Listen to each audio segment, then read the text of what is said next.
व्यासाय भुवनाशाय श्रीशाय गुणराशे हृद्याय शुद्धविद्याय मध्वाय च नमो नमः।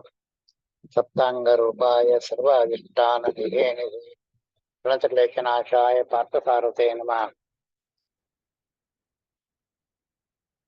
पूज्याय राघवेन्द्राय सत्यधर्मकाय च यदां कल्परक्षाय ममतां कामधेनवे अज्ञानतिमिच्छेदं बुद्धिसम्पत्प्रदायकं विज्ञानविमलं शान्तं व्याख्यानं मुदे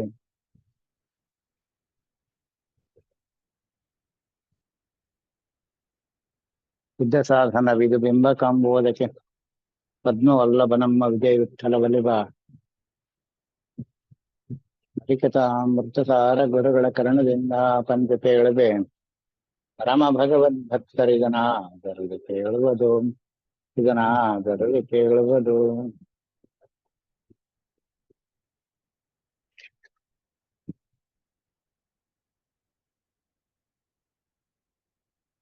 ನಮ್ಮ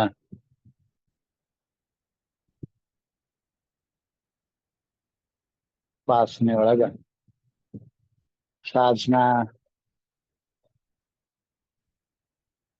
ಈ ದೇಹ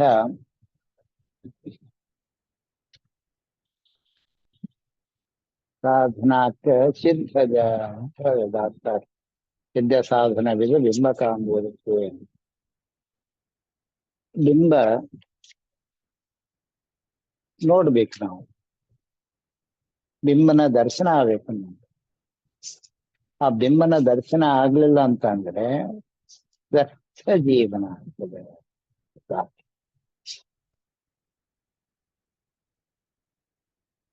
ಎಂಥ ವ್ಯರ್ಥ ಆಗ್ತದೆ ಅಂದ್ರ, ನನ್ನ ಮನುಷ್ಯ ಜನ್ಮ ಕೊಟ್ಟಾನ ಪರಮಾತ್ಮ. ಈ ಮನುಷ್ಯ ಜನ್ಮದೊಳಗೆ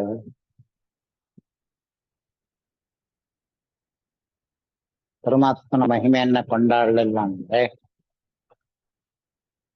ಅದು ಪಶು ಜನ್ಮ ಆಗ್ತದೆ. ಕಿಂ ಪಶು ಪೂರ್ವದೇಹಿ ಅಂತ ಹೇಳಿ ಅಕ್ಷುಭಿತೀರ್ಥರು ಪೂಜ್ಯ ಜಯತೀರ್ಥರಿಗೆ ತಮ್ಮ ಅವರ ಜನ್ಮಾಂತರದ ದೇಹಕ್ಕೆ ತೋರಿಸ್ಕೊಟ್ರು.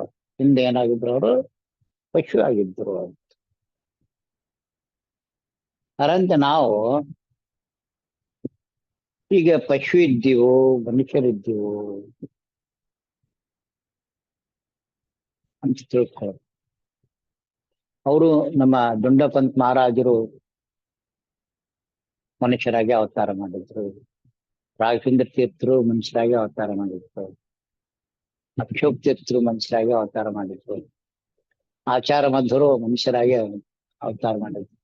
ಅಂದ್ರೆ ಈ ಮನುಷ್ಯ ಜನ್ಮ ದೇಹ ಬಂದಿದ್ದು ಅತ್ಯಂತ ಉತ್ಕೃಷ್ಟವಾಗಿರ್ತಕ್ಕಂಥದ್ದು. ಇದರಿಂದ ನಾನು ಪರಮಾತ್ಮನ ಕಾಣಲಿಕ್ಕೆ ಎಷ್ಟು ಬೇಕು ಅಷ್ಟು ಸವಲತ್ತನ್ನು ಪರಮಾತ್ಮ ಇವಾಗ ಕೊಟ್ಟಿದ್ದೀನಿ.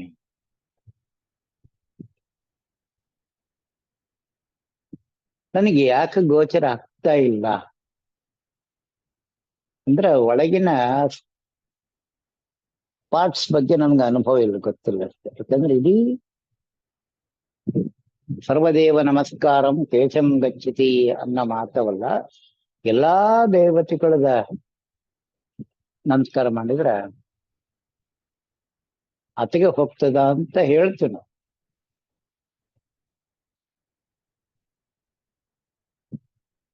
ಆದ್ರೆ ಅದು ಯಾಕೆ ನನಗೆ ಅನ್ವಯಿಸಂಗಿಲ್ಲ ಅಂದ್ರೆ, ಈ ದೇಹದ ಬಗ್ಗೆ ನಮಗೆ ಭಯ ಇಲ್ಲ. ರೆಸ್ಪೆಕ್ಟ್ ದೇಹದ ವ್ಯಕ್ತಿತ್ವ ಒಳಗಿನ ಶಕ್ತಿ ಏನಂತ ನಮ್ಗೆ ಅರ್ಥ ಆಗಿಲ್ಲ. ಯಾಕಂದ್ರೆ ಇದು ಫ್ರೀ ಡೊನೇಟ್ ಮಾಡಿದ ಪರಮಾತ್ಮ ನಮಗೆ, ಫ್ರೀಯಾಗಿ ಕೊಟ್ಟಿದ್ದಕ್ಕೆ ನಮಗೆ ಅದರ ಬೆಲೆ ಗೊತ್ತಿಲ್ಲ. ಅದು ಕಲ್ಲಿನ ಚೂರುಗಳು, ಯಾವುದು ಒಂದು ಕಬ್ಬಿಣದ ಕಲ್ಲು ಅದು ಒಂದು, ಬೆಳ್ಳಿದು ಒಂದು ಕಲ್ಲು, ಬಂಗಾರದ್ದು ಒಂದು ಕಲ್ಲು, ಡೈಮಂಡ್ದು ಒಂದು ಕಲ್ಲು, ಇವೆಲ್ಲ ಆ ಕಲ್ಲಿಗೆ ನಾವು ಎಷ್ಟು ಗೌರವ ಕೊಡ್ತೀವಲ್ಲ, ಜಡ ಪದಾರ್ಥ ಅದು. ಅದ್ರ ಥಳಕ್ಕೂ ಬೆಳಕಿಗೆ ಏನಪ್ಪ ಅಂತ ನಾವು ದುಡ್ಡು ಕೊಟ್ಟು ತಗೊಂಡು ಅದನ್ನೆಷ್ಟು ಆ ತೆಗೆದಿಟ್ಟುಕೋತೀವಿ ನಾವು ಅದನ್ನ.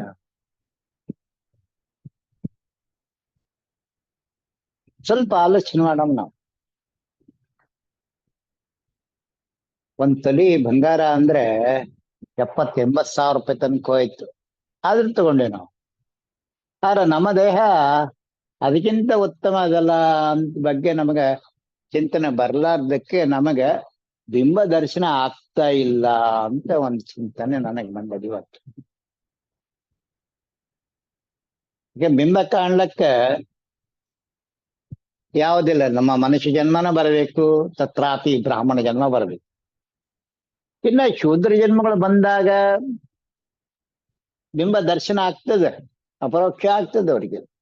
ಆದ್ರೆ ಅದು ಏನಪ್ಪಾ ಅಂದ್ರ ಮುಕ್ತಿಗೆ ಸಾಧನ ಆಗೋದಿಲ್ಲ. ಮುಕ್ತಿ ಒಳಗ ಆನಂದ ಹಾಸ್ರ ಆಗೋದಿಲ್ಲ ಅದ್ರೊಳಗೆ. ಯಾಕ ಇನ್ನು ಅದಕ್ಕೆ ಆ ಬಂಗಾರ ಒಳಗೆ ತವರು ಸೇರಿದಂಗ ಆ ಶೂದ್ರ ದೇಹದ ಒಂದು ಸಂಸ್ಕಾರ ಅಲ್ಲಿರ್ತದೆ. ಯಾಕೆ ಬ್ರಾಹ್ಮಣ ಜನ್ಮ ಬೇಕು ಎಂಬುದು ಈ ಕಾರಣ. ಅಂದ್ರೆ ಈಗ ನಮ್ಮ ಪರಮ ಪೂಜ್ಯ ವಿದುರ ಮಹಾರಾಜರು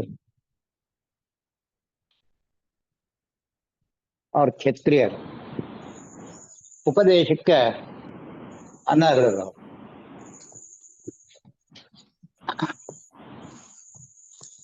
ಉಪದೇಶ ಮಾಡ್ಲಕ್ ಯಾರು?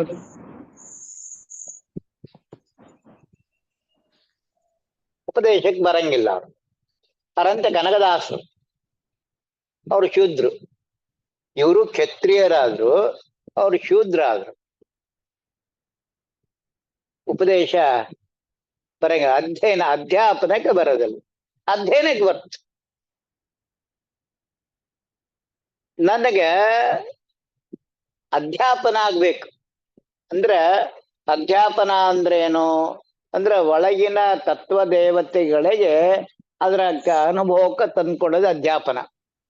ಅಧ್ಯಯನ ತಾನು ಚಿಂತನೆ ಮಾಡ್ಕೋ, ಅದನ್ನ ಒಳಗೆ ತತ್ವ ದೇವತೆಗಳಿಗೆ ಜಾಗೃತ ಕೊಡಿಸು, ಒಳಗಿನ ದೇವತೆಗಳಿಗೆ ಅದ್ರ ಅನುಭವಕ್ಕೆ ತಂದು ಕೊಡಿಸು.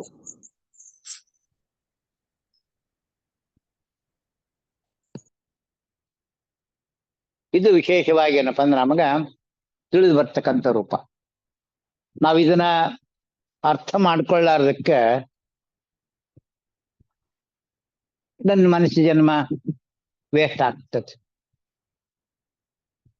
ಮತ್ತೆ ವೇಸ್ಟ್ ಅಂದ್ರೇನು, ಈ ಸಂಸಾರ ಚಕ್ರದೊಳಗೆ, ಸಂಸಾರ ಚಕ್ರನೇ ಏನಪ್ಪಾ ಚಕ್ರಾಬ್ಜ ಮಂಡಲ ಅಂತ. ಮಂಡಲ ಅಂದ್ರ ಅದು ಒಂದು ವೃತ್ತಾಕಾರದ ಹಲವು ವೃತ್ತಗಳ ಒಂದು ಸಮೂಹ, ವಿಂಗ್. ಅದು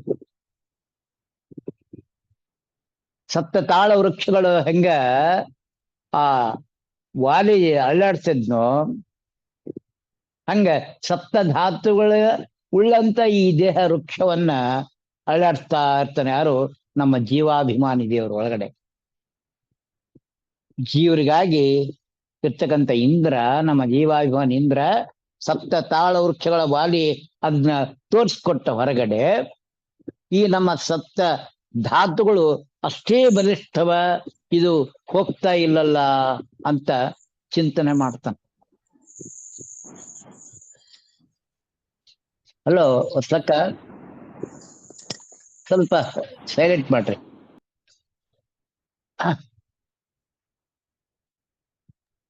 ಇದು ಎಲ್ಲಿವರೆಗೂ ನನಗೆ ಗೊತ್ತಾಗದ್ದಿಲ್ಲ, ಅಲ್ಲಿವರೆಗೂ ನಾನೇನಪ್ಪ ಅಂದ್ರ ಪರಮಾತ್ಮ ಮಹಿಮೆಯನ್ನ ತಿಳ್ಕೊಳಕ್ಕಾಗಲ್ಲ. ಅಧ್ಯಯನ, ಅಧ್ಯಾಪನ, ದಾನ, ಪರಿಗ್ರಹ, ಯಜನ, ಯಾಜನ ಅಂತ ನೀನ್ ಏನೇನೋ ಅಧ್ಯಯನ ಮಾಡಿಯೋ, ಏನ್ ಅಧ್ಯಾಪನ ಮಾಡಿಸ್ಕೊಂಡ್ಯೋ, ಅನುಭವ ತಂದ್ಕೊಡ್ಯೋ, ಚಿಂತನೆ ಅಧ್ಯಯನ ಕಂಠಸ್ಥ ಮಾಡ್ಕೊಡ್ಯೋ, ಅದನ್ನ ನಿನ್ನ ಜೀವನದೊಳಗೆ ಯಜ್ಞತ್ವೇನ ಕರ್ಮವನ್ನ ಮಾಡು. ಪ್ರತಿಯೊಂದು ಕರ್ಮಗಳು ಯಜ್ಞ ಆಗ್ಬೇಕು. ಮಖಯಜ್ಞ ಸುಳಾದಿಗಳ ಗುರುವಿಜರಾರು ಹೇಳ್ಕೊಟ್ಟಂಗೆ ಪ್ರತಿ ಜೀವರಲ್ಲಿ ಒಂದು ಯಜ್ಞ ಆಗ್ತದೆ. ನೀನು ಯಜ್ಞ ಮಾಡೋದಲ್ದೆ ಇನ್ನೊಬ್ರು ಯಜ್ಞ ಮಾಡಿಸ್ಬೇಕು ಅಂತ ಹೇಳ್ತಾರ. ಬ್ರಾಹ್ಮಣರ ಮುಖ್ಯ ಕರ್ತವ್ಯ ಇನ್ನೊಬ್ರು ಯಾರು ಅಂದ್ರ ಒಳಗಿನ ತತ್ವ ದೇವತೆಗಳ ದ್ವಾರ ಆ ಕರ್ಮವನ್ನು ಮಾಡಿಸ್. ಅವರೇ ಮಾಡೋದು, ನಾವು ಮಾಡಲ್ಲ. ಬಟ್ ಏನಪ್ಪಾ ಅಂದ್ರೆ ನಾವು ಪ್ರಾರ್ಥನೆ ಮಾಡ್ಕೊಂಡ ಮಾತ್ರ ಅದು ಆ ಅಕೌಂಟಿಗೆ ಹೋಗ್ತದೆ ನಮಗೆ. ಅಧ್ಯಯನ, ಅಧ್ಯಾಪನ, ಯಜನ ಮತ್ತು ಯಾಜನ.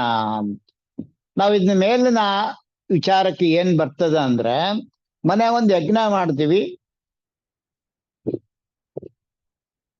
ಹೊರಗೆ ಹೋಗಿ ಇನ್ನೊಬ್ರು ಮನೆಯಾಗ ಒಂದು ಯಜ್ಞ ಮಾಡಿಸ್ತೀವಿ ಪುರೋಹಿತ ಅಂತ.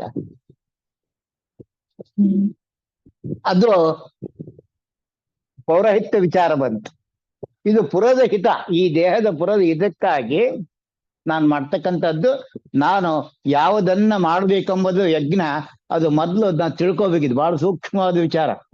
ಚಕ್ರಾಬ್ಜ ಮಂಡಲದ ಒಂದೊಂದು ಪದರನ್ನ ಬಿಡಿಸ್ತಾ ಹೋದಾಗೆ, ಅಂದ್ರೆ ಇದು ಯಜ್ಞವನ್ನ ಮಾಡ್ಬೇಕಾದ್ರೆ ಮಖವನ್ನೇ ಮಾಡುವುದು ಮರ್ಮವ ನೀನರಿತು ಅಂದಂಗೆ, ನಾನು ಇವತ್ತು ಯಾವ ಯಜ್ಞವನ್ನ ಮಾಡಬೇಕು ಅಂತ ಮೊದಲು ಅದು ಯಜ್ಞದ ವಿಚಾರವನ್ನ ಅರ್ಥ ಮಾಡ್ಕೊ. ಏನನ್ನ ಯಜ್ಞ ಮಾಡಬೇಕು ಅಂತ ಸಂಕಲ್ಪ ಮಾಡ್ಕೊಂಡ್ವಿ, ಅದನ್ನ ಇನ್ನೊಬ್ಬರ ಕಡೆಯಿಂದ ಆಗ್ತದೆ ಯಾಜನ ಅಂತ. ನಾನು ಅಸ್ವತಂತ್ರ ಆದ ಕಾರಣ, ಮನೆಯ ಯಜಮಾನ ಅಸ್ವತಂತ್ರ ಆದ ಕಾರಣ, ಆ ಪುರೋಹಿತರು ಬಂದೇನಪ್ಪ ಆ ಕರ್ಮವನ್ನು ಮಾಡಿಸ್ಕೊಂಡಿರ್ತಾರೆ.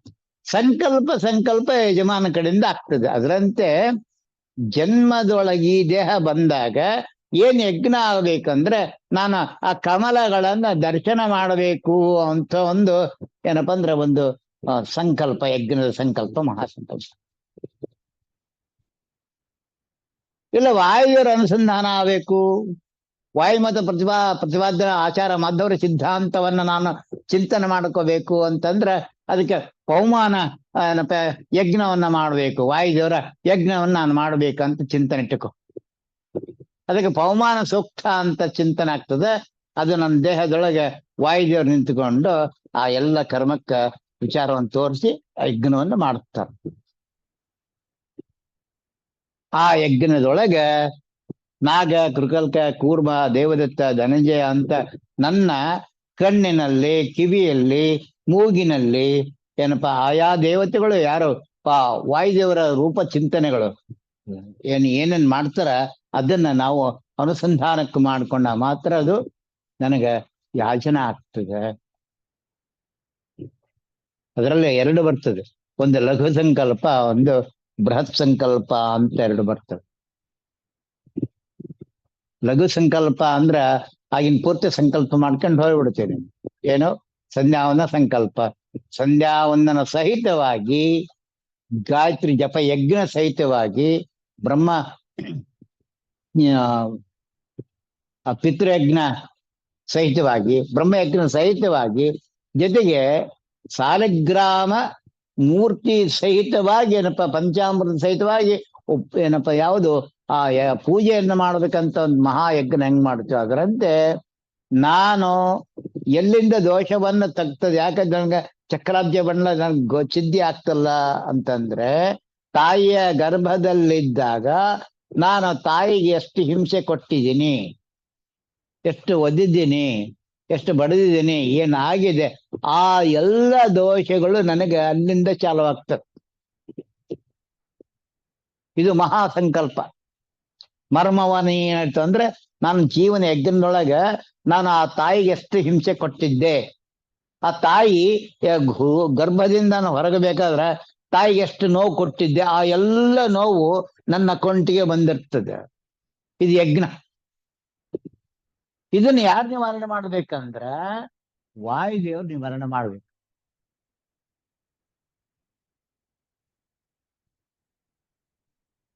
ಅಲ್ಲಿಂದ ಬರ್ತಕ್ಕಂಥ ಅನೇಕ ಬರ್ತವೆ. ಎಲ್ಲಪ್ಪ ಅಂದ್ರೆ ವಾಯುದೇವ್ರ ಹೊರಗ ಜೀವ ಬಂದೆ, ತಾಯಿ ಎತ್ಕೊಂಡ್ಲು, ಆಡಿಸಿದ್ಲು, ಅಕ್ಕಿ ಮೇಲೆ ಮಲಮೂತ್ರ ವಿಸರ್ಜನೆ ಮಾಡದೆ, ಅತ್ತೆ ಕಡದೆ, ಚೂಟಿದೆ, ಬಡದೆ, ಇವೆಲ್ಲವೂ ಆಚರಣೆ ರೂಪದಾಗ ಬರ್ತಕ್ಕಂಥ ತಾಯಿಗೆ ಆಗ್ತಕ್ಕಂಥ ಹಿಂಸೆ, ಆ ನೋವು, ಇದೆಲ್ಲ ಜೀವಿಗೆ ಅಗಾಧವಾಗಿರ್ತಕ್ಕಂಥ ಆ ಪಾಪ ಬರ್ತದೆ, ದೋಷ.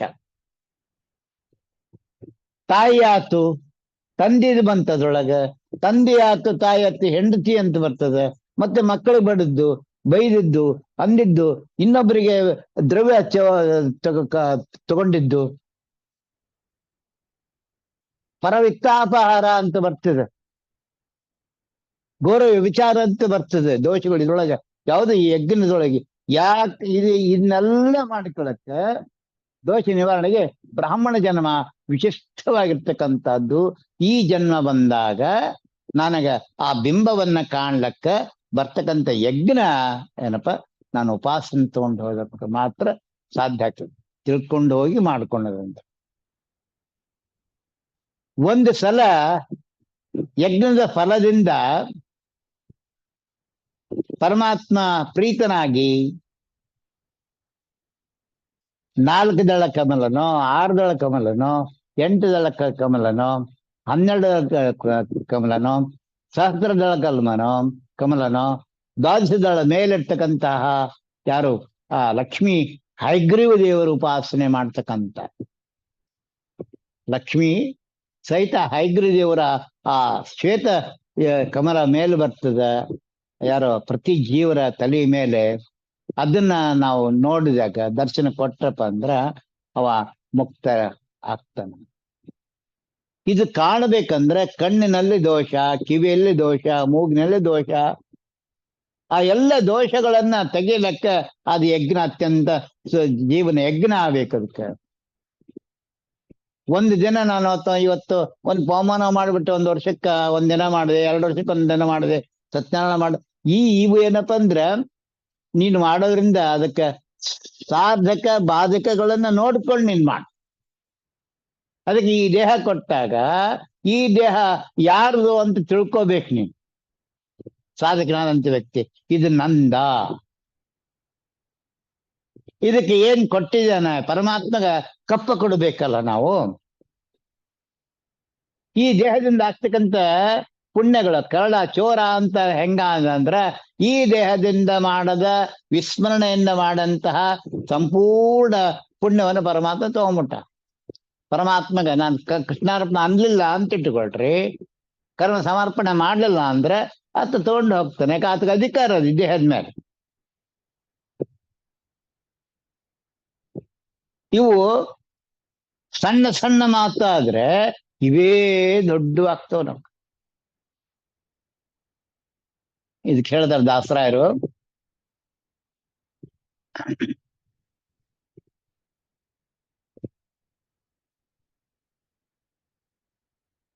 ಹಸಿವೆ ನೀರಡಿಕೆ ಏನ್ರಿ ಎಲ್ಲಿ ಬರ್ತದೆ ಇದು? ಕೃಕಲ್ಕ ನಾಮಕ ಅಂತ ನೀನು ತಗೊಂಡಿ ಸ್ವಲ್ಪ.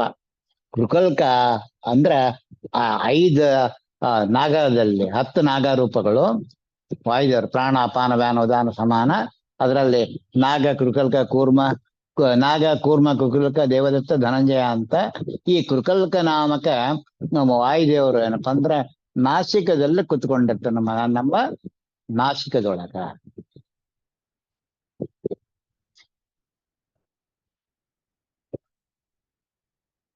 ಅದಾದ ನಂತರ ಆ ನಾಸಿಕದಲ್ಲಿ ಕುತ್ಕೊಂಡು ಏನ್ ಮಾಡ್ತಾರ ಇವರು ವಿಶೇಷವಾಗಿ ಅಂದ್ರೆ, ನನಗೆ ಅಪರೋಕ್ಷ ಬೇಕಲ್ಲ, ನನಗೆ ಹಿಂದಿಂದು ಗೊತ್ತಾಗಬೇಕಲ್ಲ. ತ್ರಿಕಾಲ ಜ್ಞಾನ ಅಂತ ಗೋಪಾಲದಾದ್ರಿಗೆ ಹಿಂದಿನ, ಇವತ್ತಿನ ಮತ್ತೆ ನಾಳಂದು 3 ಗೊತ್ತಾಗ್ಬೇಕು. ಅದನ್ನ ನೀಡ್ಲಕ್ಕ ನಮ್ಮ ಸ್ತ್ರೀಪುರುಷರ ನಾಸಿಕದೊಳಗೆ ಕುತ್ಕೊಂಡದ. ನಾಸಿಕ ಅದಿನ ಸತ್ತ ದರ್ಶರು ಶ್ವಾಸಮಾನಿ ಪ್ರಾಣ ಭಾರತಿ ಧನ್ವಂತ್ರಿ ಪ್ರಾಣ ಯಾರು ಕೃಕಲ್ಕ ನಾಮಕ ಪ್ರಾಣದೇವರಲ್ಲ ವಾಸಸ್ಥಾನದ ನಮ್ಮ ಮೂಗಿನೊಳಗ. ಅಲ್ಲಿ ವಾಸನೆಯನ್ನ ಗ್ರಹಣ ಮಾಡ್ತಾನ. ನಾವು ಇವತ್ತ ಆ ನಾಸಿಕದ ಬಗ್ಗೆ ಎಷ್ಟು ತಗೊಂಡಿದೀವಿ, ಏನೇನ್ ಬಳಸ್ತೀವಿ ನಾವು ಅದನ್ನ. ಬರೇ ಇದು ಕೆಟ್ಟದ ಚಲೋ ಅದ ಅಂತ ಆ ಸ್ಪ್ರೇ ಹಾಕೋತಿವಲ್ಲ ಮೈ ಮೇಲೆ, ಆ ಸ್ಪ್ರೇಕ ವಾಸನೆ ನೋಡ್ತೀವಿ ನಾವು, ಗಂಧ ನೋಡ್ತೀವಿ, ಅದು ಸುಗಂಧದೋ ದುರ್ಗಂಧದೋ ಅಂತ ನೋಡ್ತೀವಿ ನಾವು ವಾಸನೆಯನ್ನ. ಇಷ್ಟಕ್ಕೆ ಈ ದೇಹ ಆ ನಾಸಿಕವನ್ನ ನಾವು ಬಳಸ್ಕೊಂಡಿವಿ. ನಮ್ಗೆ ಅರಿವಿಲ್ಲದೇನೆ ಆ ಶ್ವಾಸಕ್ರಿಯೆ ಏನಾಗ್ತದಲ್ಲ ನಮ್ಮ ದೇಹದೊಳಗ ಪ್ರತಿದಿನ 21,800 ಆ 21,600 ಹಂಸನಾಮ ಜಪವನ್ನ ಆಗ್ತಾವಲ್ಲ, ಇದು ಆ ನಾಸಿಕದಿಂದ ಆಗ್ತಾ ಇದೆ. ಅಲ್ಲಿ ಕುಂಭಕ ರೇಚಕ ಅಂತ ಎರಡು ಗಮನ ಅಂತ. ಅಲ್ಲಿ ಸೂರ್ಯನಾಡಿ ಚಂದ್ರನಾಡಿ ಕಾರ್ಯ ಆಗ್ತದೆ. ದೇಹದ ಶೀತ ಅಶೀತ ಅಂತ ಬಂತು ಅಂತ ಹೇಳಿದೆ ನಿನ್ನ ಸ್ವಲ್ಪ ಮುಗಿಸಿತ್ತ. ಶೀತ ಅಶೀತ ಅಂದ್ರೆ ಚಳಿ ಮತ್ತು ಬಿಸಿಲು ಎರಡು. ಟೆಂಪರೇಚರ್ ಹೆಚ್ಚಾಗಿತ್ತು, ದೇಹ ಹೊರಗೆ ಕಡಿಮೆ ಆಗಿತ್ತು ಅಂದ್ರೆ ಆ ಎರಡನ್ನು ಈ ನಾಸಿಕದಿಂದನೇ ಕಂಟ್ರೋಲ್ ಮಾಡ್ತಾನೆ ಪರಮಾತ್ಮ. ಎಷ್ಟು ಅದ್ಭುತವಾದ ದೇಹ ಕಾರ್ಯಕ್ಕೆ ಕೊಟ್ಟಿದ್ದಾನೆ ನಮಗೆ. ಹಿಂದಿನ ಜನ್ಮಾಂತರದ ರಹಸ್ಯ ನಮಗೆ ಅದು ತೋರಿಸ್ತಾನೆ. ಸ್ವಪ್ನದಲ್ಲಿ ಏನೇನೋ ವಿಚಾರ ವಾಸನ ಸ್ವಪ್ನಗಳನ್ನು ತಂದು ತೋರಿಸ್ತಾನೆ ಪರಮಾತ್ಮ. ಅಲ್ಲಿ ವಾಯ್ದರು ಯಾರ ನಮ್ಮ ಕೃಕಲ್ಕ ನಾಮಕ ಪರಮಾತ್ಮ. ಅಲ್ಲೇ ವಾಮನ ಇದ್ದು ಅದೆಲ್ಲ ಕಿತ್ಕೊಂಡ್ಬರ್ತಾನೆ. ಯಾವುದು ನನ್ನ ಸಾಧನ ಮಾಡಿದದ್ದು, ಜನ್ಮಾಂತರ ಸಾಧನ ಮಾಡಿದ್ದನ್ನ ಆ ದೈತ್ಯರು ಏನಪ್ಪಾ ಅಂದ್ರ ಕಸ್ಕೊಂಡು ಇಟ್ಕೊಂಡಿರ್ತಾರ. ಅದನ್ನ ಬಿಡಿಸ್ಕೊಂಬರ್ಲಕ್ಕ ವಾಮನ ಹೋಗ್ತಾನೆ ನಮ್ಮ ಮೂಗಿನಲ್ಲಿ ಕುತ್ಕೊಂಡಿದ್ದ ಒಳಗಡೆ. ಎಷ್ಟು ಇದನ್ನ ನಾವು ಉಪಾಸನೆಗೆ ತಂದ್ಕೊಳ್ಬೇಕು. ವಾಮನ ಯಾವ ರೀತಿ ಕಾರ್ಯ ಮಾಡ್ತಾನ ನನ್ನ ದೇಹದೊಳಗ. ಇದು ಸಾಧನ ಶರೀರವದು ನೀದೈದಿ ಕೊಟ್ಟಿದ್ದು, ಇದು ಸಿದ್ಧ ಸಾಧನವಿದು. ಬಿಂಬ ಕಾಂಬೋದಕ್ಕೆ ಅಂದ್ರೆ ಇಷ್ಟೆಲ್ಲ ಸಿದ್ಧ ಮಾಡಿಟ್ಟಿದ್ದಾನೆ ಪರಮಾತ್ಮ ನನ್ನ ಮನೋ ಮಂಡಲಲ್ಲಿ. ಏನಪ್ಪ ಅಂದ್ರ ಆಕಾಶ ಮಂಡಲದಲ್ಲಿ ಆಕಾಶ ಮಂಡಲದಲ್ಲಿ ಇರ್ತಕ್ಕಂಥ ಜ್ಞಾನ ಸೂರ್ಯವನ್ನ, ಅಲ್ಲಿರ್ತಕ್ಕಂಥ ಚಂದ್ರನ, ಕಣ್ಣು ಮನಸ್ಸು ಏನಪ್ಪ ಕಿವಿ ಮೂರು ಕಡೆ ಆ ಚಂದ್ರನ ಉಪಾಸನೆಯನ್ನ ಯಾವ ರೀತಿ ಮಾಡಿಕೊಟ್ಟ ಪರಮಾತ್ಮ. ಆ ತಂಪನ್ನ ನೋಡ್ಲಿಕ್ಕೆ, ಯಾಕಂದ್ರ ಆ ಪರಮಾತ್ಮನ ಬಿಂಬ ಕಾಣಬೇಕು ನನಗೆ ಹೊರಗಿಂದ. ಮೊದ್ಲು ವಾಸನಾ ಬಿಂಬಗಳಾದ ನಂತರ ಇವರೆಲ್ಲರೊಳಗೆ ನನ್ನ ಬಿಂಬ ಇದ್ದಾನ ಅಂತ ಆ ಜ್ಞಾನ ಸೂರ್ಯನ ನನ್ಗೆ ಗೋಚರ ಮಾಡ್ಕೋಬೇಕು. ಹೊರಗಿನ ಸೂರ್ಯನೇ ನೋಡ್ಲಿಕ್ಕೆ ಆಗೋದಿಲ್ಲ. ನಿಮ್ಮ ಹಣೆ ಬರ ಇನ್ನ ಒಳಗಿಂದ ಏನ್ ನೋಡ್ತೀರಿ ಅಂತ ಹಿರಿಯರು ಬೈತಾರ ನಮ್ಗ. ಯಾಕ ಇದನ್ನೆಲ್ಲ ತಿಳಿಸ್ಕೊಡೋದಲ್ಲ ಈಗ ಇವತ್ತಿನ ಜನರೇಷನ್ ಒಳಗ ಇವೆಲ್ಲ ಯಾಕೆ ಹೇಳ್ಬಾರ್ದು ಅಂತ ನಾವು ಅಂತೀವಿ. ಯಾಕಂದ್ರೆ ನಾವು ಹೊರಗಿನ ಸೂರ್ಯನನ್ನ ನೋಡಂಗಿಲ್ಲ. ಯಾಕಂದ್ರ ಸಂಕ್ರಮಣ ಇತ್ತು, ಗ್ರಹಣ ಕಾಲದೊಳಗ ಆ ಸೂರ್ಯನ ಹುಡುಕ್ತಿವಿ ನಾವು. ಅದು ಕಪ್ಪಚ್ಕೊಂಡು ಅದ್ರನ್ನ ಸೂರ್ಯನ ನೋಡ್ಲಕ್ ಹೋಗ್ತೀವಿ ನಾವು. ಅದು ಗ್ರಹಣ ನೋಡ್ಬಾರ್ದು, ಅಲ್ಲೇ ವ್ಯರ್ಜ್ಯದ. ಆದ್ರೆ ಅದ್ ನೋಡ್ಲಕ್ ಹೋಗ್ತೀವಿ ನಾವು. ಯಾವುದನ್ನ ನೋಡ್ಬೇಕಂತದ್ದು ಅದ್ ಬಿಡ್ತಾ ಇದೀವಿ ನಾವು. ಅವಾಗ ಏನ್ ಮಾಡ್ಬೇಕಂದ್ರ ಮನಸ್ಸಿನಲ್ಲಿರ್ತಕ್ಕಂಥ ಸೂರ್ಯನ ಆಹ್ವಾನ ಮಾಡ್ಕೋಬೇಕು ನಾವು ಒಳಗಡೆ. ಅದಕ್ಕೆ ಜಪ ತಪಾದಿಗಳನ್ನ ಮಾಡ್ಕೋ, ಜಪಯಜ್ಞ ಮಾಡ್ಕೋಬೇಕು ಆ ಟೈಮ್ನಲ್ಲಿ. ಗ್ರಹಣ ಯಾರಿಗೆ ಹಿಡ್ಕೊಂಡದಂದ್ರ ನನಗೆ ಮತ್ತ ಸೂರ್ಯಗೆ ಇಬ್ಬರಿಗೆ.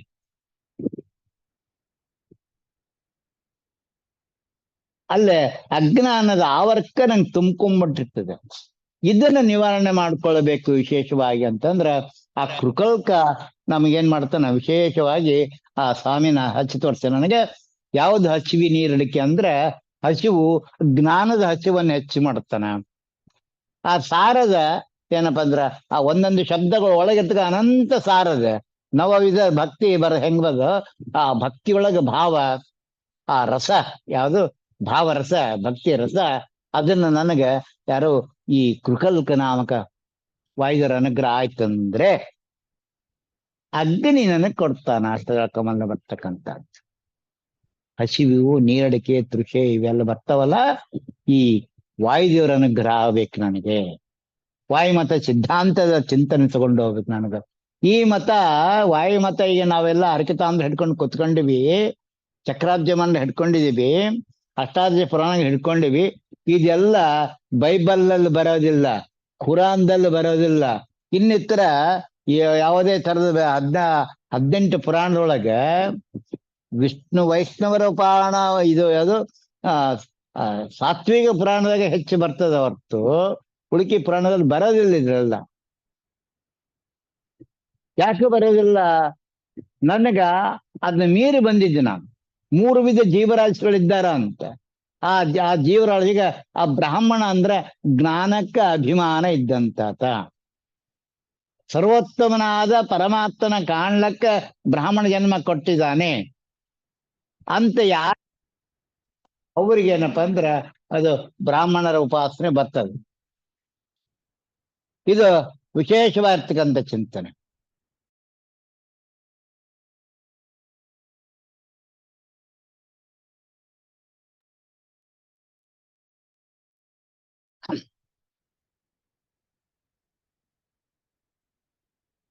ಹಲೋ ರೇಣಮ್ಮ,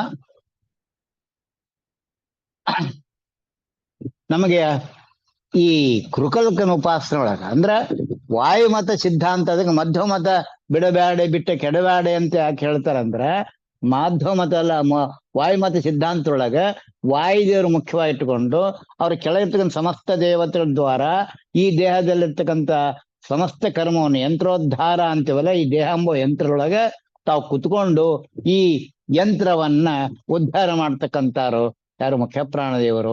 ಅಂತಹ ಮುಖ್ಯ ಪ್ರಾಣದೇವರ ಅಂಶದಿಂದ ಹುಟ್ಟಿದಂತಹ ಕೃಕಲ್ಕ ನಾಮಕ ಆ ಮುಖ್ಯ ಪ್ರಾಣದೇವರು ನಮ್ಗೆ ಏನ್ ಮಾಡ್ತಾರಂದ್ರ ಹಸಿವನ್ನ ಕೊಡ್ತಾರ, ಜ್ಞಾನದ ಹಸಿವನ್ನ ಕೊಡ್ತಾರ. ಹಸಿವು ಹೆಚ್ಚಾದಂಗೆಲ್ಲ ಅವಾಗ ನನಗೇನಾಗ್ತದೆ, ಹಿಂದಿನ ಸಂಸ್ಕಾರ ಗೊತ್ತಾಗ್ತದೆ. ಹಿಂದಿನ ಸಂಸ್ಕಾರ ಅಂದ್ರೆ ಹಿಂದೆ ಯಾವುದು ಅಂದ್ರೆ, ನಾನು ಈ ಹಿಂದೆ ಎಷ್ಟೋ ಜನ್ಮದೊಳಗ ಪರಮಾತ್ಮ ಅನುಗ್ರಹ ಆಗ್ಬಿಟ್ಟಿತ್ತು, ಅಧ್ಯಯನ ಮಾಡ್ಕೊಂಡಿದ್ದೆ, ಶ್ರೀಮನ್ ನ್ಯಾಯಸದಾದಿ ಸಕಲ ಶಾಸ್ತ್ರಗಳನ್ನ ಅಧ್ಯಯನ ಮಾಡ್ಕೊಂಡಿದ್ದೆ. ಇಲ್ಲ ದೊಡ್ಡ ದೊಡ್ಡ ಸವಾಸದಲ್ಲೇ ಇದ್ದೆ ನಾನು. ಅವಾಗ ವ್ಯಾಸರಾಯರ ಕಾಲದಾಗ ನಾನು ಏನಪ್ಪಾ ಅಂದ್ರೆ ಜನ್ಮ ಎತ್ತಿದ್ದೆ, ರಾಯರ ಕಾಲದಾಗ ಜನ್ಮ ಎತ್ತಿದ್ದೆ, ಪ್ರಹ್ಲಾದ ಕಾಲದ ಜನ್ಮ ಎತ್ತಿದ್ದೆ, ಕನಕದಾಸರ ಜೊತೆಗೆ ಇದ್ದೆ ನಾನು. ಇಂತಹ ಜ್ಞಾನಗಳು ಅದು ಅದೇನಾಗ್ತದೆ, ವಾಸನ ಆಗ್ತದೆ. ಅದನ್ನ ಈ ವಾಮನರು ಪರಮಾತ್ಮ ನಾನು ತಂದು ಕೊಡ್ತಾನ. ಈ ಕೃಕಲ್ಕನ ಏನಪ್ಪಾ ಅಂದ್ರೆ ಪ್ರಾರ್ಥನೆಯಿಂದ, ನನ್ನ ಪ್ರಾರ್ಥನೆ ಅಲ್ಲ, ಕೃಕಲ್ಕನ ಪ್ರಾರ್ಥನೆಯಿಂದ ಈ ಜ್ಞಾನ ನನಗೆ ಹೊರಗಡೆ ತಂದು ಕೊಡ್ತಾ ಇರ್ತಾನೆ. ನಾವು ಇದನ್ನ ಎಷ್ಟು ಪ್ರಮಾಣ ಚಿಂತನೆ ಹಚ್ಕೊಂಡಿವಿ, ನಾವು ಎಷ್ಟು ಅನುಸಂಧಾನಕ್ಕೆ ತಂದ್ಕೊಂಡಿವಿ ಅಂತ ಇದೇನಪ್ಪ ಅಂದ್ರ ತಿಳ್ಕೋಬೇಕು ನಾವು ಯಾರಿಗೂ ಏಟ್ ಮಾಡ್ತಾರೆ. ದಯವಿಟ್ಟು ನನ್ನ ಮಾತನಾಡಿ ಏನಾದ್ರು ಸ್ವಲ್ಪ ಗಡಿಸಿ ಬಂದ್ರೆ ದಯವಿಟ್ಟು ಎಲ್ಲರೂ ಕ್ಷಮಾ ಮಾಡ್ರಿ ನನಗೆ. ಯಾಕಂದ್ರೆ ಇದು ನಾನು ಹೇಳ್ತಾ ಇಲ್ಲ, ಗುರುಗಳ ಕರ್ಣದಿಂದ ಆ ಪನಿತು ಪೇಳಿ ಬಂದಂಗೆ ಒಳಗಿನ ಮುಖ್ಯ ಪ್ರಾಣಿಗಳು ಕುತ್ಕೊಂಡು ಅವರೇ ದೇವತೆಗಳೇ ಇದನ್ನೆಲ್ಲ ಹೇಳಕತ್ತಾರ. ಅದು ಏನಪ್ಪಾ ನಿಮ್ ಜೊತೆಗೆ ನನಗೂ ಶ್ರವಣಕ್ಕೆ ಅಧಿಕಾರಿಯನ್ನು ಮಾಡಿ ಕುಡಿಸಿದಾರ ಅಂತ ಅನುಸಂಧಾನ ನನ್ನಲ್ಲದ. ಅದಕ್ಕೆ ಇದನ್ನ ನಮ್ಮ ಸಾತ್ವಿಕ ಸಮೂಹ ಏನದು ಇದ್ರೊಳಗ ನಾವು ಆತ್ಮಾವಲೋಕನ ಎಷ್ಟು ಮಟ್ಟಕ್ಕೆ ಇವತ್ತು ನಾನು ವಾಮನ ಅನುಗ್ರಹಕ್ಕೆ ಪಾತ್ರ ಆಗಿನಿ, ಎಷ್ಟು ಮಟ್ಟಕ್ಕೆ ನಾನು ನಾಸತ್ಯ ದರ್ಶನ ಅನುಗ್ರಹಕ್ಕಾಗಿನಿ. ನಾಸತ್ಯ ದರ್ಶರು ವಿಶೇಷ ಅಶ್ವಿನಿ ದೇವತೆಗಳು ಏನ್ ಮಾಡ್ತಾರ ಅಂದ್ರೆ ನನ್ನ ಇಂದ್ರಿಯಗಳ ದೋಷವನ್ನು ನಿವಾರಣೆ ಮಾಡ್ತಾರ. ಏನ್ ಇಂದ್ರಿಯಗಳ ದೋಷ ಇವತ್ತಲ್ಲ ಚಿಂತನೆ, ಅದು ವಾಸನ ಅದ. ಹಿಂದ ನನಗೆ ಅಪರೋಕ್ಷ ಆಗಿತ್ತು ಯಾವುದೋ ಒಂದು ಜನ್ಮದೊಳಗ. ಆ ಸಮಯದಾಗ ಇಂದ್ರಿಯಗಳು ಏನ್ ಕರ್ಮ ಮಾಡಿದ್ವು, ಅದಕ್ಕೆ ಇದಕ್ಕೆ ಬಿಟ್ಟು ನಡುವಿದ್ದ ದೋಷ ಎಲ್ಲ ತೆಗೆದು ಹಾಕ್ತಾರ. ಯಾರು? ನಾಸತ್ಯ ದಸ್ತರ ಅಶ್ವಿನಿ ದೇವತೆಗಳು. ಇದಕ್ಕೆ ಗೋಪಾಲರಾವ್ ಕೇಳ್ತಾರ, ಅವರೋಗವೇನಿಗೆ ದೇವ ಧನ್ವಂತ್ರಿ. ರಾಯರು ಕೇಳಿದ, ಸ್ವಾಮಿ ನನಗೆ ಏನ್ರೊಳಗೆ ಗೊತ್ತಾಗಬಲ್ತು, ನನಗೆ ನನ್ನ ಇಂದ್ರಿಯ ಕರ್ಮಗಳು ಅವಕಾದು ನನಗೇನು ಗೊತ್ತಾಗ್ತಾ ಇಲ್ಲ, ನನಗೇನ್ ಸಾಧನ ಆಗ್ತಾ ಇಲ್ಲ, ನಿನ್ನ ನೋಡೋ ಭಾಗ್ಯ ಇಲ್ಲ, ನೀನ್ ಹೆಂಗ ನೋಡ್ತೀಯ ಅದ್ ನೋಡೋ ಭಾಗ್ಯ ನನಗೂ ಕೊಡು ಅಂತ ಆ ಗೋಪಾಲ ರಾಯರ್ ಏನಪ್ಪಾ ಅಂದ್ರ ರಾಯರ್ನ ಧನ್ವಂತರಿ ಬೇಡ್ಕೊಂಡಿದ್ದಾರೆ.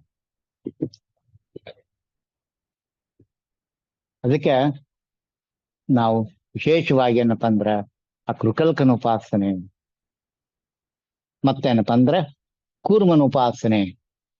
ಕೂರ್ಮನ ಉಪಾಸನೆಯಿಂದ ಏನ್ ಆಗ್ತದಂದ್ರೆ ಅಗ್ನಿ ನೇತ್ರ ಸ್ಫೋಟ ಆಗ್ತದೆ. ಕೂರ್ಮನ ಉಪಾಸನೆ ಅಗ್ನೇತ್ರ ಅದು ತಲಾಟ ಫಾಲದಲ್ಲಿರ್ತಕ್ಕಂಥದ್ದು. ಫಾಲದೊಳಸಬ ಕೇಶವನೋ ಇಬ್ರು ಬರ್ತಾರ, ಕೇಶವ ಅಶ್ವ, ನಾರಾಯಣ ಅಶ್ವ, ಮಾಧವ ಅಶ್ವ, ಗೋವಿಂದಾನವ ಅಂತ ಸ್ತ್ರೀ ಪಡಿಸಿ ಇಬ್ರು ಹೇಳ್ತಾರ. 24 ಅದರಲ್ಲಿ ಹಣೆಯ ಒಳಗ ಆ ಕೇಶವ ನಾಮಕ ಹರಿ ಜೊತೆಗೆ ಮಹರುದ್ರ ದೇವರು ಏನಪ್ಪ ಕೂತ್ಕೋತಾರ, ಅಗ್ನಿ ನೇತ್ರ ವಾಪಸ್ ಬರ್ತದಲ್ಲಿ ಪ್ರಕಟ ಆಗ್ತದೆ. ಇದು ಆ ಕೂರ್ಮನ ಉಪಾಸನೆಯಿಂದ ನನ್ನಲ್ಲಿ ಬರ್ತದೆ. ಧ್ಯಾನಕ್ಕೆ ಕೂಡ್ಬೇಕಾದ್ರ, ಯಾಕಂದ್ರೆ ಸುಮ್ಮನೆ ಚಕ್ರಾಬ್ಜ ಮಂಡಲ ಅಂದ್ಕೊಂಡು ಅಲ್ಲಿ ಚಕ್ರ, ನಾನು ಮೊನ್ನೆ ಹೇಳ್ದಂಗೆ ಒಂದ್ ದೊಡ್ಡದು ಬೋರ್ಡ್ ಮಾಡಿ ಚಾರ್ಟ್ ಮಾಡಿ ಒಂದ್ ಬಡಿಗೆ ತಗೊಂಡು ಇದು ಇಲ್ದೆ ಇದು ಇದೆಲ್ಲ ಅಂದ್ರೆ ಅದಕ್ಕೆ ಅಪರೋಕ್ಷ ಆಗೋದಿಲ್ಲ. ಅದೇನಪ್ಪ ಅಂದ್ರೆ 4 ಮಂದಿ ನಾವು ಹರಿಕಥಾಂಸ ನೋಡಿವ್ರಿ, ನಾವು ಚಕ್ರಾಬ್ಜ ನೋಡಿವಿ, ನಾವು ಇಳಿಸ್ತೀವ್ರಿ, ನಾವು ಹಾಕ್ತಿವ್ರಿ, ಎಲ್ಲ ಮಾಡ್ತೀವಿ. ಅದು ಹೊರಗಿದ್ದದ್ದನ್ನ ಹೊರಗೆ ಹಾಕಿದಾಗತ್ತು. ನಾನು ಕೇಳ್ತಾ ಇರೋದು ಹೊರಗಿದ್ದದ್ದನ್ನ ಒಳಗೆ ಹಾಕ್ರಿ. ಈ ಹೊರಗೇನ್ ಕಾಣ್ತದೆ ಸಪ್ತ ಧಾತುಗಳಿಂದ ಕೂಡಿದ್ದು. ಇದು ಧಾತು ಏನಪ್ಪ, 7 ಚಕ್ರಗಳು ಬರ್ತಾವಲ್ಲ, ಇದ್ರೊಳಗ ಆ ಪರಮಾತ್ಮನ ಕಾರಣಕ್ಕ ಇದು ಒಳಗ ಕನ್ನಡಿ, ಹೊರಗಲ್ಲ. ಅದು ಒಳಗಿನ ಕನ್ನಡಿಗೆ ನೋಡಕ್ಕೆ ಎಷ್ಟೆಲ್ಲ ಚಂದದ ಕಟ್ಟ ಹಾಕಿದ್ದಾನೆ ಪರಮಾತ್ಮ. ಆ ವೈಕುಂಠ ಕನಕದಾಯರು ಹೇಳಿದ್ರು, ಏನೋ ಇಷ್ಟು ದಿನ ವೈಕುಂಠ ಎಷ್ಟು ದೂರ ಅಲ್ಲ ಏನೋ ತಿಳಿದ್ದೆ ಅಂದ್ರೆ, ಆ ಸಪ್ತ ಪ್ರಾಕಾರದಿಂದ ಕೂಡಂತ ವೈಕುಂಠ ನಾವಲ್ಲಿ ನೋಡ್ತೀವಿ ಸತ್ಯಲೋಕದ ಮೇಲ್ಗಡೆ. ಅದು ಈ ಸಪ್ತ ಪ್ರಾಕಾರಗಳ ಸಪ್ತ ಧಾತುಗಳಾಗಿ ಕುತ್ಕೊಂಡಿರ್ತಾವಲ್ಲ, ಇಲ್ಲಿ ನೋಡು ನಿನ್ನ ಬಿಂಬವನ್ನ. ಬಹಿರ್ವ್ಯಾಪ್ತನಾಗಿದ್ದ ಅಂತ. ಇದನ್ನ ಜಗನ್ನಾಥರಾಯರು 15ನೇ ಸಂಜೆ, ಇದು ಸಾರಿ 7ನೇ ಸಂಧಿ ಹೇಳ್ತಾರ. ಏನಂತ ಹೇಳ್ತಾರ? ಮತ್ತೆ ಚಿದ್ದೇಹದ ಒಳವರೆಗೆ 80,725 ನರಸಿಂಹ ರೂಪದಲ್ಲಿದ್ದು ನಿತ್ಯದಲ್ಲಿ ಬಪ್ಪಾಪ ಮೂರ್ತಿಗಿತ ಮೃತ್ಯು ಎನಿಸುವ ಮೃತ್ಯುವಚಲ ಭಯ ನಿವಾಸನ ಭಾಗ್ಯ ಸಂಪನ್ನ ಅಂತ. 4 ದೇಹದ ಒಳಗು ಹೊರಗು 80,700 ರೂಪದಿಂದ 8×4=32 3,20,000 ಆಯ್ತು. 7×4=28 2,800 3,20,000 27,800 ಈ ರೀತಿ ಎಷ್ಟಾಗ್ತದೆ? ಅಷ್ಟು ರೂಪದಿಂದ ನರಸಿಂಹಸ್ವಾಮಿ ನನ್ನ ದೇಹದ ಸ್ಥೂಲ ದೇಹದ ನರಸಿಂಹ ರೂಪ ಇದು ಒಳಗಡೆ ಇದ್ದಾನ ಅಂತ ನೋಡ್ಲಿಕ್ಕೆ ನನಗೆ ಆ ಕೂರ್ಮನ ಕಿರಣ ಬೇಕು, ಲಲಾಟದ ಒಪ್ಪಂದ ಆಗ್ಬೇಕು, ನೇತ್ರ. ಅದು ಯಾವುದು? ಜ್ಯೋತಿರ್ಲಿಂಗ ಅಂತಾರ. ಆತ್ಮಲಿಂಗ, ಜ್ಯೋತಿರ್ಲಿಂಗ, ಲಿಂಗ ಅಂತ ಮೇಲೆ. ಇಷ್ಟಲಿಂಗ ಪೂಜೆ ಅಂತ ಇವ್ರು ಹೇಳ್ತಾರ, ಅಣ್ಣ ಬಸವಣ್ಣವ್ರ ಅವ್ರ ಕಡೆ ಹೇಳಿದ್ದು. ಅವ್ರನ್ನ ಯಾಕಪ್ಪಿರ್ತಾರಲ್ಲ, ಇಷ್ಟಲಿಂಗ ಯಾವುದು ಅಂದ್ರೆ ನನ್ನ ಒಳಗಿರ್ತಕ್ಕಂತ ಯಾವ್ದು ಈ ಲಿಂಗ ಶರೀರದಲ್ಲ, ಅದ್ರೊಳಗಿರ್ತಕ್ಕಂಥದ್ದು ಆ ಭಗವದ್ರೂಪ ಇಷ್ಟ. ಅದನ್ನ ನಾನು ಏನಪ್ಪಾ ಅಂದ್ರೆ ಪೂಜೆ ಮಾಡ್ತಕ್ಕಂಥ ಪರಿಯನ್ನ ಕಾಣೋಕೆ ಈ ದೇಹದೊಳಗ ಅಂತ. ಅದಕ್ಕೆ ಕೂರ್ಮನ ಉಪಾಸನೆ ಮಾಡೋದ್ರಿಂದ ಸದೃಢವಾದಂತಹದ್ದು ಚಿಂತನೆ ಬರ್ತದೆ. ಎಷ್ಟಪ್ಪ ಅಂದ್ರ ಉಪಾಸನೆ ಮಾಡೋದ್ರಿಂದ ನನಗೆ ವೈಕುಂಠದಲ್ಲಿ ಸ್ಥಳ ರಿಸರ್ವ್ಡ್ ಅದು ಕನ್ಫರ್ಮ್ಡ್ ಆಗ್ತದೆ ವೈಕುಂಠದೊಳಗೆ. ಇನ್ನೂ ಏನಪ್ಪಾ ಅಂದ್ರೆ ವಿಶೇಷವಾಗಿ ನಾಗ, ಕೃಕಲ್ಕ, ಕೂರ್ಮ, ದೇವದತ್ತ, ಧನಂಜಯಾದಿ ಪ್ರಾಣ ಅಪಾನ ವ್ಯಾನೋದಾನ ಸಮಾನ ಈ 10 ರೂಪಗಳ ಮುಖ್ಯ ಪ್ರಾಣದ ರೂಪಗಳ ಉಪಾಸನೆ ಮಾಡೋದ್ರಿಂದ ನನಗೆ ವೈಕುಂಠದ ಮೇಲೆ ಇರತಕ್ಕಂಥದ್ದು ಯಾವುದು ಮೇರುಲೋಕ, ಅದ್ರ ಮೇಲೆ 7 ಮೇರುಲೋಕಗಳು ಬರ್ತಾವ. ಒಂದಾದ್ಮೇಲೆ ಒಂದಾದ್ಮೇಲೆ ಆ ರುಜುಗಣಸ್ಥರ ಅದ್ಭುತವಾಗಿರ್ತಕ್ಕಂಥ ರುಜುಗಣಸ್ಥರ ಚಿಂತನೆ, ಅವರ ಸ್ಪರ್ಶನ, ಅವರ ದರ್ಶನ, ಇದು ಇದೇ ಜನ್ಮಗಳ ಒಳಗಾಗ್ತಕ್ಕಂಥ ಕಾರ್ಯ ನನಗೆ ಮಾಡಿಕೊಡ್ತಾರೆ ಅವರು. ಇದು ನಾವು ಪ್ರತಿದಿನ ಮಾಡ್ತಕ್ಕಂತಹ ಯಜ್ಞ. ಈ ರೀತಿ ಯಾರು ನಿತ್ಯ ಸಾಧನಕ್ಕೆ ಇಟ್ಕೊಂಡು ಹೋಗ್ತಾರ ಅವ್ರಿಗೆ ಅನನ್ಯ ಚಿಂತೆ ಎಂತೋ ಮಾಂ ಯೋಜನಾ ಪರ್ಯೋಪಾಸೆ ತೇಷಾಂ ನಿತ್ಯಾಭಿಯುಕ್ತಾನಾಂ ಯೋಗಕ್ಷೇಮಂ ವಹಾಮ್ಯಂ. ಅವರ ಯೋಗಕ್ಷೇಮನಲ್ಲಿ ಕೂತ್ಕೊಳ್ಳೆ ನೋಡ್ತಾ ಪರಮಾತ್ಮ. ಅವ್ರ ಕೂತಲ್ಲಿ ಅವ್ರು ಏನ್ ಬೇಕಲ್ಲ, ಏನ್ ಮಾಡಿಸ್ಬೇಕಲ್ಲ, ಅದೆಲ್ಲ ಅವ್ರಿಗೆ ನಿಂತಲ್ಲೆಲ್ಲ ತಯಾರು ಮಾಡಿಕೊಡ್ತಾನ ಹರಿ. ಅದಕ್ಕೆ ಒಳಗೂ ಮತ್ತು ಹೊರಗೂ ಇರ್ತಕ್ಕಂಥ ಭಗವದ್ರೂಪ ಪರಮಾತ್ಮ, ಅಂಡ ಪಿಂಡ ಬ್ರಹ್ಮಾಂಡ. ಮೂರು ಕಡೆಗೆ ಪರಮಾತ್ಮ ಇರ್ತಾನ. ಆ ರೀತಿ ನಾವೇನಪ್ಪ ಅಂದ್ರ ಇದ್ರೊಳಗ ಈ ಪರಮಾತ್ಮನ ಕಾಣ್ಲಕ್ಕ ಈ ಅದ್ಭುತವಾದ ನಮ್ಮ ಶರೀರ, ಈ ಶರೀರದೊಳಗ ನಾಗ, ಕೂರ್ಮ, ಕುಕಲ್ಕ, ಮತ್ತೆ ದೇವದತ್ತ ಮತ್ತೆ ಧನಂಜಯ ಅಂತ. ಈ ದೇವದತ್ತ ನಾಮಕ ಮುಖ್ಯ ಪ್ರಾಣ ಕಂಠದಲ್ಲಿರ್ತಾರ. ಅಲ್ಲೇ ಘೋಷ ನಾಮಕ ಹರಿಯ ಸೇವೆಯನ್ನ ಮಾಡ್ತಾ ಇದ್ದಾರೆ. ಇಲ್ಲೇ ಕೃಕಲ್ಕ ಏನ್ ಮಾಡ್ತಾನ?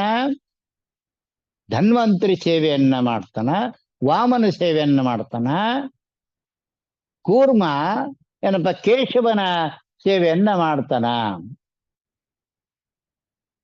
ಕೂರ್ಮ ವಾಯು ಕೂರ್ಮ ಅಂತ ಹೇಳ್ತೇವೆ ನಾವು.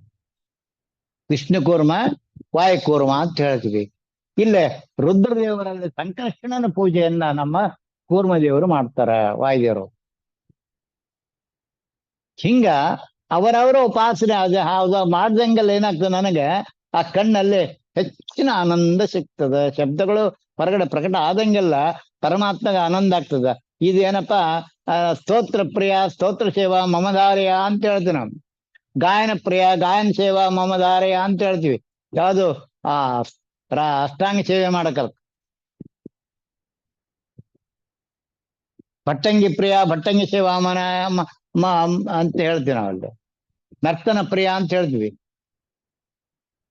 ಅದ್ರಂಗ ನಾವೇನ್ ನಿತ್ಯ ಕರ್ಮವನ್ನು ಮಾಡ್ತೀವಲ್ಲ, ಅವೆಲ್ಲ ಪರಮಾತ್ಮ ಅನ್ವಯಿಸಿ ಆಯಾ ದೇಹದೊಳಗಿರ್ತಕ್ಕಂಥದ್ದು.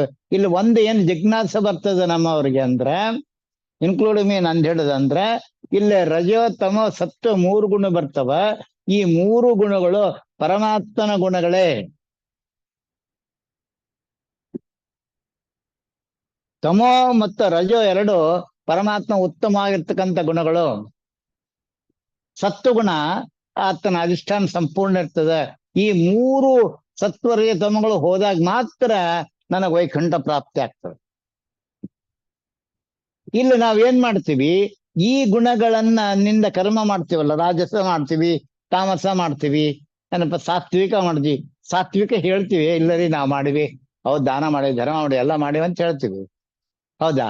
ಆ ದಾನ ಮಾಡಿದ್ರೆ ಇಷ್ಟು ಫಲ ಬಂತು ಅಂತ ಏನ ಹೇಳ್ತೀವ? ಇಲ್ಲ.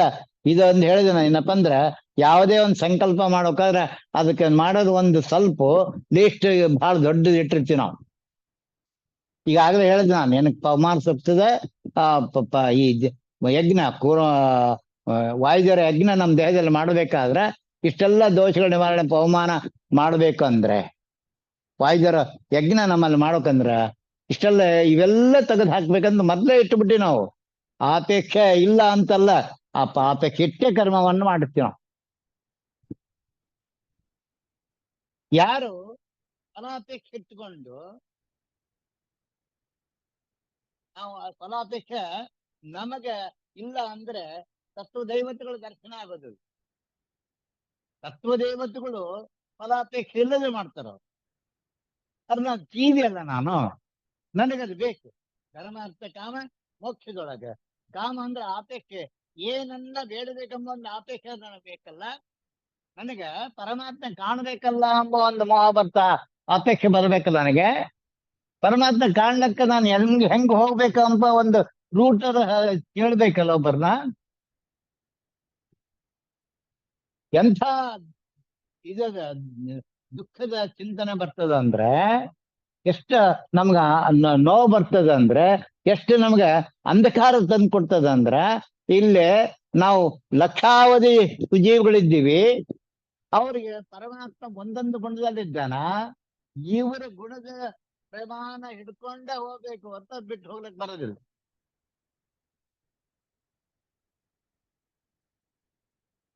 ನಿಮ್ಗೆ ಅರ್ಥ ಆಗ್ತಾ ಇಲ್ಲ. ನಮ್ಮ ಊರ್ ಬಿಟ್ಟು ಆ ರೋಡ್ ಏನಪ್ಪ ಅಂದ್ರೆ ಹೊರಗಡೆ ಹೊರಗೆ ಹೋಗ್ತದೆ.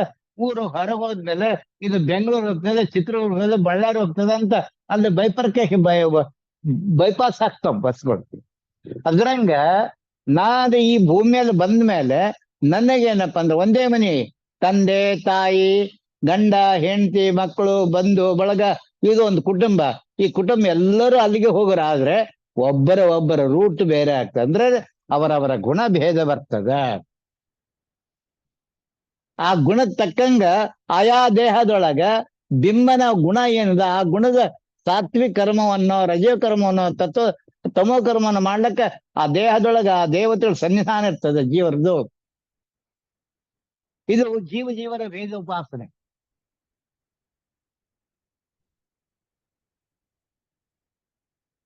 ಜೀವ ಭೇದ, ಜಡ ಭೇದ, ಜಡ ಭೇದ ಅಂತ ಪಂಚಭೇದ ಅಂತ ಉಪಾಸನೆ ತಗೊಂಡ್ವಲ್ಲ. ಇದಲ್ಲ ತಗೊಂಡಾಗ ನನಗೆ ಮುಖ್ಯವಾಗಿರ್ತಕ್ಕಂಥ ಉಪಾಸನೆಗೆ ನನ್ನಲ್ಲಿ ಪಾತ್ರ ಮಾಡ್ತಾನೆ ಪರಮಾತ್ಮ. ಇದು ನಮ್ಮಲ್ಲಿ ಬರ್ತಕ್ಕಂಥ ಚಿಂತನೆ. ಇದನ್ನ ನಾವು ಎಷ್ಟು ಪ್ರಮಾಣ ಮಾಡ್ಕೊಂಡಿದೀವಿ, ಎಷ್ಟು ನಾವಿದ್ರ ನೋಡ್ಕೊಂಡಿವಿ ಅಂತ ನಮ್ಮಲ್ಲಿ ನಾವು ಮೊದಲು ಆತ್ಮಾವಲೋಕನ ಮಾಡ್ಕೊಳ್ಳೋಣ. ಆತ್ಮಾವಲೋಕನ ಮಾಡ್ಕೊಂಡಾಗ ನಮ್ಗೆ ಏನಾಗ್ತದೆ, ಒಂದೊಂದರಲ್ಲಿ ಏನಪ್ಪ ಅಂದ್ರೆ ಉತ್ತೇಜನ ಬರ್ತದೆ.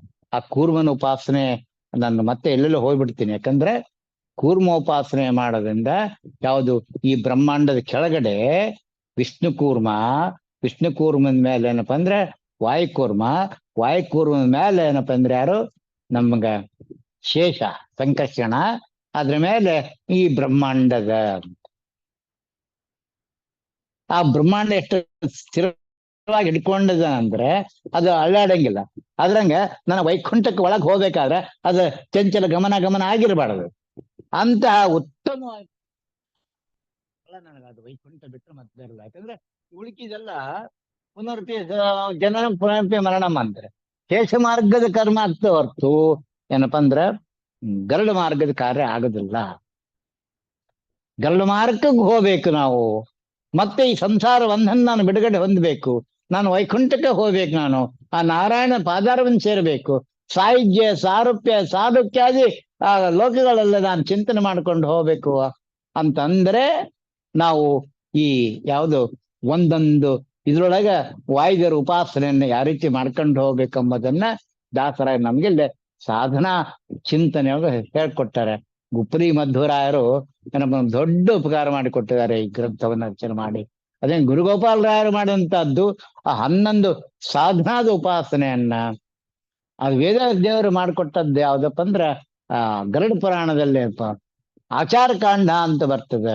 ಪ್ರೇತಕಾಂಡ ಬಿಟ್ಟು ಬ್ರಹ್ಮಕಾಂಡ ಆಚಾರಕಾಂಡದ ಅಧ್ಯಯನದಿಂದ ಚಿಂತನೆಯಿಂದ ನಮಗೆ ಸೂಕ್ಷ್ಮವಾಗಿರ್ತಕ್ಕಂಥದ್ದನ್ನ ವ್ಯಾಪ್ತ ರೂಪದಿಂದ ನಮ್ಗೆ ತೋರಿಸ್ಕೊಡ್ತಾನ. ಅಂತಹದನ್ನ ಜಗನ್ನಾಥ ಪ್ರಭುಗಳು ಏನಪ್ಪಾ ಅಂದ್ರ ನಮಗೆ ಈ ಹರಿಕಥಾಂಸರದಲ್ಲಿ ಎಲ್ಲ ವಿಷದವಾಗಿಟ್ಟಿದ್ದಾರೆ. ನಾಸಿಕದಿ ಸತ್ತ ದಸರು ಸಸಮಾನಿ ಪ್ರಾಣ ಭಾರತಿ ಧನ್ವಂತರಿ ಅಂತ ಹೇಳ್ಬಿಟ್ರು. ಇದನ್ನ ಯಾವುದು ಆಚಾರ ಕಾಂಡದಾಗ ಬಂದಿದ್ದನ್ನ ಇಲ್ಲಿ ತಂದು ಹಾಕಿದ್ರು. ಆಚಾರ ತಂತ್ರಸಾರಂಗದಲ್ಲಿ ಹಾಕಿಕೊಟ್ರು. ಅಜಾಜ 51 ಭಗವದ್ ರೂಪಗಳ ಉಪಾಸನೆಯನ್ನ ಅವ್ರು ಯಾವ ರೀತಿ ಇದ್ದಾರೆ ಎಂಬುದನ್ನ ಆಚಾರ ಮಧ್ವರು ಏನಪ್ಪಾ ಅಂದ್ರ ತಂತ್ರಸಾರ ಸಂಗ್ರಹದಲ್ಲಿ ನಾವು ಬಿಡಿಸಿಕೊಟ್ಟಿದ್ದಾರೆ. ನೀವು ತಗೋಬಹುದು. ಒಂದ್ಸಲ ಆ ಚಿಂತನೆ ಮಾಡ್ಕೊಳಕ್ ಬರ್ತದೆ. ನಮ್ಗೆ ಈ ರೀತಿ ಚಿಂತನೆ ನಮ್ಮ ಮೇಲಿಂದ ಮೇಲೆ ಕೊಡ್ಲಿ. ಏನಪ್ಪ ನಮ್ಮ ದೇಹದಲ್ಲಿರ್ತಕ್ಕಂಥ ಸಮಸ್ತ ಏನಪ್ಪ ದೋಷಗಳನ್ನ ನಿವಾರಣೆಗೆ ಗುರು ಹಿರಿಯರ ಅನುಗ್ರಹ ಸಿಗಲಿ. ಗುರು ಮತ್ತೆ ಹಿರಿಯರು ಅಂದ್ರೆ ಗುರುಗಳು ಯಾರು? ನಮ್ಮ ಆಚಾರ ಮಧ್ವರು. ಹಿರಿಯರು ಅಂದ್ರೆ ನನ್ನ ದೇಹದಲ್ಲಿ ಸಮಸ್ತ ತತ್ವವೇತಗಳು ಅವರೆಲ್ಲ ಅನುಗ್ರಹ ನಮಗ್ ಸಿಗಲಿ ಅಂತ ಹೇಳ್ತಾ ಇವತ್ತಿನ ಈ 4 ಮಾತುಗಳನ್ನ ಅಸ್ಮದ್ ವಿಮೂರ್ತಿ ಅಂತಾರೆ ಸೀತಾಪತಿ ಶ್ರೀ ಮೂಲ ರಾಮಚಂದ್ರ ದೇವರು ಸಮರ್ಪಣೆ ಮಾಡೋಣ. ಭಾರತೀಯ ರಮಣ ಮುಖ್ಯ ಪ್ರಾಣ ಶ್ರೀ ಕೃಷ್ಣಾರ್ಪಣಮಸ್ತು. ಹರೇ ನಮಃ ಹರೇ ನಮಃ ಹರೇ ನಮಃ.